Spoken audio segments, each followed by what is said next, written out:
Hi, இன்னைக்கு நம்ம என்ன சமைக்க போகிறோம்னு பார்த்தீங்கன்னா மட்டன் லிவர். அது கல்லீரலாம் மண்ணீரலாம் அது எல்லாம் எனக்கு தெரியாது. வாங்கிட்டு வந்து கொடுத்தாங்க, செய்கிறேன். ஏன்னா அது நான் சாப்பிட மாட்டேன், அதனால் எனக்கு அது தெரியாது.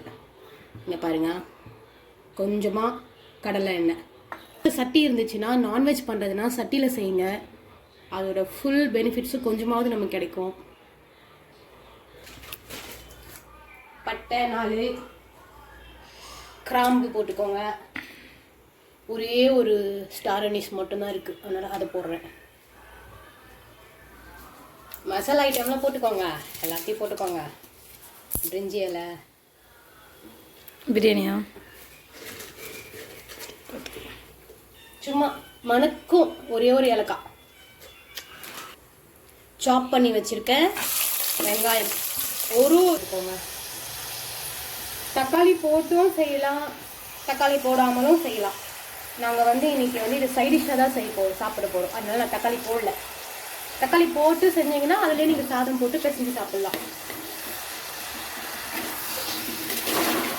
ஓகே, வெங்காயம் நல்லா வதங்கிடுச்சு. ஒரு கப்பு இஞ்சி பூண்டு பேஸ்ட், 2 ஸ்பூன் போதும். கொஞ்சமாக மஞ்சள் பொடி, கொஞ்சமாக உப்பு. இப்போ கட் பண்ணி வச்சிருக்கேன் லிவர். இதில் மிளகாத்தூள் சேர்க்காம அப்படியே கூட பெப்பர் போட்டு கிளறி இறக்கிடலாம் வேக வச்சுட்டு. கொஞ்சமாக காரம் வேணும்னா மிளகாத்தூள் சேர்த்துக்கோங்க. வெறும் மிளகாத்தூள் கூட சேர்த்துக்கோங்க, கொஞ்சம் தனியாக போட்டு. நான் வீட்டில் அரைக்கிறோம்ல அதான் சேர்த்துருக்கேன், ஏன்னா வெயிலுக்கு இதே ஓகே. எவ்வளோ காரம் வேணுமோ அவ்வளோ மிளகாத்தூள் போட்டுக்கோங்க. ஓகே, கொஞ்சமாக தண்ணி சேர்த்துக்கோங்க லிவர் வேகிறதுக்கு.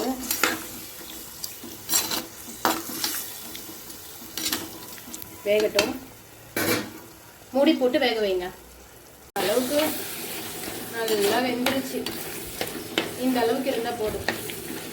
நீங்கள் இன்னும் கூட இது வேணும்னா ஓகே, இதிலே கொஞ்சம் அவங்க சாதெல்லாம் கூட போயிட்டு சாப்பிடுவாங்க, அதனால் நான் இப்போயே இறக்கிடுறேன். கொஞ்சமாக இறக்குறதுக்கு முன்னாடி கொத்தமல்லி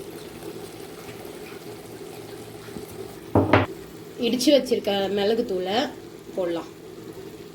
போட்டு நல்லா கிளறி விட்டுக்கோங்க. ஓகே, அவ்வளோதான். சூப்பரான லிவர் பெப்பர் ஃப்ரை ரெடி.